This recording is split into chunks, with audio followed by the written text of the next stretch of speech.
بسم اللہ الرحمن الرحیم۔ افضل البشر بعد الانبیاء بالتحقیق حضرت سیدنا ابو بکر صدیق رضی اللہ تعالی عنہ ہیں۔ اللہ تبارک و تعالی نے انبیاء و مرسلین کے بعد ساری کائنات میں جس ہستی کو سب سے زیادہ اپنا قرب عطا فرمایا، جن پر خالق کائنات نے سب سے زیادہ اپنی عطاؤں کے دروازے کھولے، جن پر اللہ تبارک و تعالیٰ نے انبیاء و مرسلین کے بعد سب سے زیادہ انعامات فرمائے، وہ جناب ابو بکر صدیق رضی اللہ تعالیٰ عنہ کی ذات پاک ہے۔ اللہ تعالیٰ کی آپ پر کروڑوں رحمتوں کا نزول ہو۔ خالق کائنات جل جلالہ نے قرآن کریم فرقان حمید میں کئی مقامات پر جناب ابو بکر صدیق رضی اللہ عنہ کے فضائل بیان فرمائے ہیں۔ قرآن کریم کے علاوہ تاجدار انبیاء صلی اللہ علیہ وآلہ وسلم کی سینکڑوں احادیث موجود ہیں جو حضرت ابو بکر صدیق رضی اللہ عنہ کے فضائل پر مشتمل ہیں، اور جن سے روز روشن کی طرح یہ بات ظاہر ہے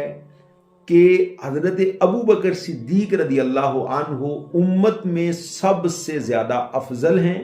اور آپ رضی اللہ تعالی عنہ خلیفہ بلا فصل ہیں۔ شیطان وسوسوں میں ڈالنے کی کوشش کرتا ہے کہ ظاہری طور پر خلیفہ حضرت ابو بکر صدیق ہیں اور باطنی طور پر پہلے خلیفہ حضرت علی رضی اللہ تعالی عنہ ہیں۔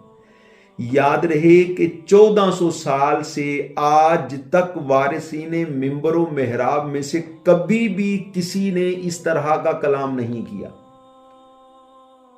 آج تک علماء، فقہا، مجتہدین، محدثین امت کو یہی سبق پڑھاتے آئے ہیں کہ انبیاء و مرسلین کے بعد جو افضل البشر ہیں، انبیاء و مرسلین کے بعد جو سب سے افضل ہیں، وہ جناب ابو بکر صدیق رضی اللہ عنہ ہیں، اور آپ بلا فصل پہلے خلیفہ ہیں، اور آپ کا انتخاب صحابہ کرام نے بالاتفاق کیا، اور صحابہ کرام نبی پاک علیہ الصلوۃ والسلام کی موجودگی میں یہی سوچ، یہی عقیدہ رکھتے تھے کہ اللہ تبارک و تعالی نے نبی پاک کے بعد سب سے زیادہ فضیلتیں حضرت ابو بکر کو عطا فرمائی ہیں۔ تمام صحابہ میں سب سے افضل حضرت ابو بکر صدیق رضی اللہ تعالی عنہ ہیں۔ یہ میرے سامنے بخاری شریف ہے، اور بخاری شریف کی حدیث نمبر 3655 ہے۔ حضرت عبداللہ بن عمر رضی اللہ تعالی عنہما سے یہ روایت مروی ہے، کہتے ہیں کننا نخیر بین الناس فی زمان النبی صلی اللہ علیہ وسلم فنخیر ابا بکر ثم عمر بن الخطاب ثم عثمان بن عفان رضی اللہ تعالی عنہم۔ نبی پاک صلی اللہ علیہ وسلم کے زمانے ہی میں کہتے ہیں کہ ہم ابو بکر صدیق کو تمام صحابہ میں سب سے افضل سمجھتے تھے، پھر حضرت ابو بکر کے بعد حضرت عمر بن خطاب رضی اللہ عنہ کو سب سے زیادہ افضل سمجھتے تھے، پھر ان کے بعد حضرت عثمان غنی رضی اللہ تعالی عنہ کو سب سے زیادہ افضل سمجھتے تھے۔ تو تاجدار انبیاء صلی اللہ علیہ وآلہ وسلم نے ایک مرتبہ حضرت مولا علی رضی اللہ تعالیٰ عنہ کو بلایا تنہائی میں، اور تنہائی میں بلا کر نبی پاک علیہ الصلوۃ والسلام نے ارشاد فرمایا کہ اے علی، میں نے 3 مرتبہ اللہ تبارک و تعالیٰ کی بارگاہ میں سوال کیا کہ اے اللہ، میں علی کو امامت عطا کر دوں، علی کو مقدم کر دوں۔ تینوں مرتبہ اللہ تبارک و تعالیٰ نے ارشاد فرمایا کہ اے محمد صلی اللہ علیہ وآلہ وسلم، آپ کے بعد یہ حق ابو بکر صدیق رضی اللہ تعالی عنہ کا ہے۔ بہت سارے دلائل موجود ہیں جو روز روشن کی طرح اس بات کو واضح کرتے ہیں کہ افضل البشر بعد الانبیاء بالتحقیق ابو بکر صدیق رضی اللہ تعالی عنہ ہیں۔ آپ مسلمانوں کے پہلے خلیفہ ہیں، اور ظاہری طور پر بھی پہلے ہیں، باطنی طور پر بھی پہلے خلیفہ ہیں، کہ ہمارے نزدیک افضلیت کا جو معیار ہے وہ تقوی ہے، اور اللہ تبارک و تعالیٰ کے نزدیک وہی بندہ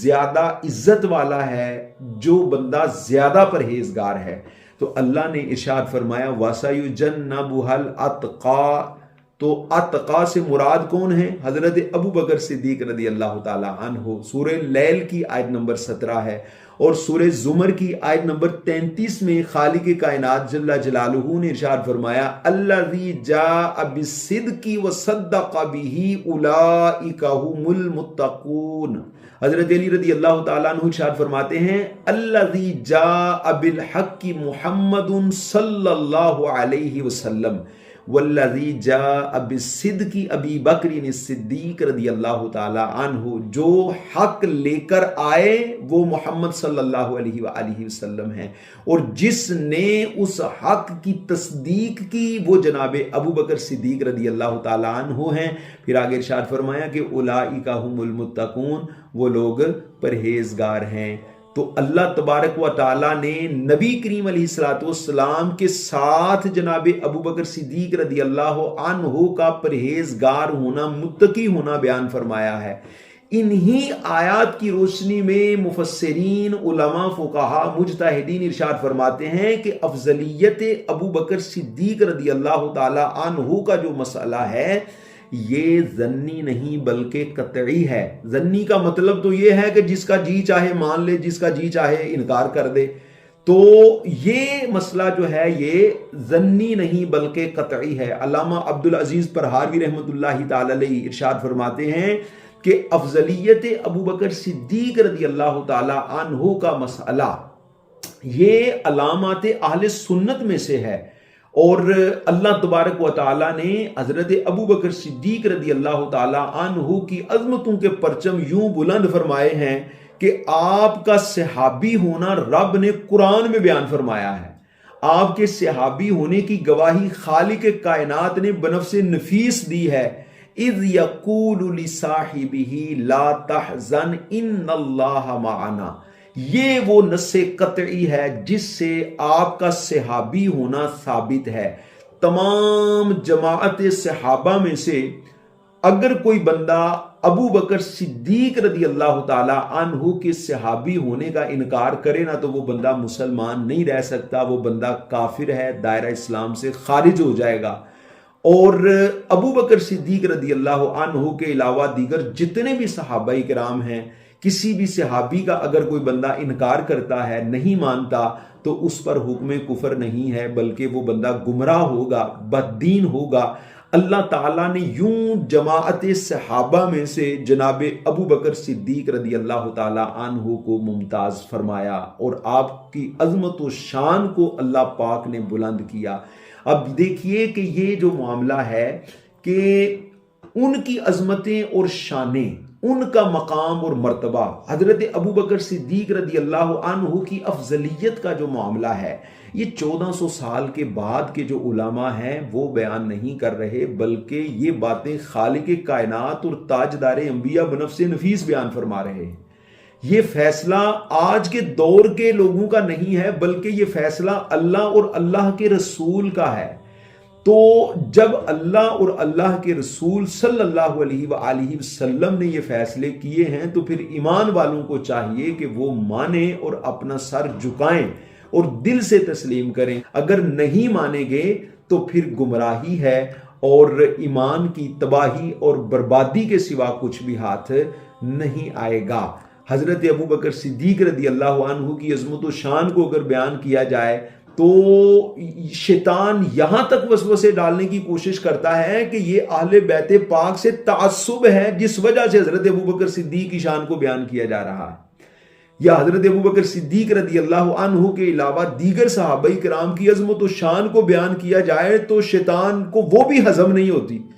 شیطان وہاں پر بھی یہ وسوسے ڈالتا ہے کہ یہ اہل بیت پاک سے تعصب کی وجہ سے ان کی شان کو بیان کیا جا رہا ہے، جبکہ ان کی یہ شان کوئی اپنی طرف سے تھوڑی بیان کرتا ہے۔ اللہ پاک نے قرآن کریم میں کئی مقامات پر نبی پاک علیہ السلام کے صحابہ کرام کے فضائل بیان فرمائے ہیں،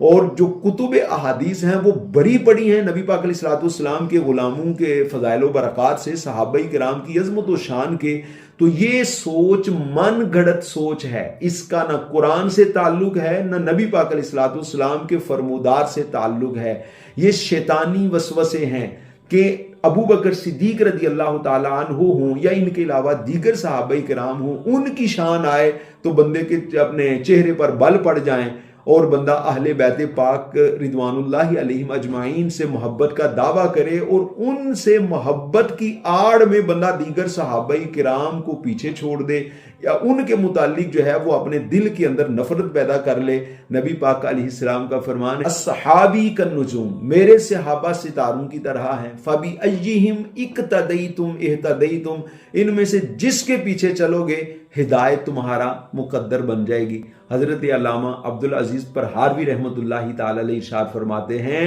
افضلیت صدیق اکبر رضی اللہ تعالی عنہ کا جو مسئلہ ہے اس کو بیان کرنا علماء کے لیے ضروری ہے، اگر اس کو بیان نہیں کیا جائے گا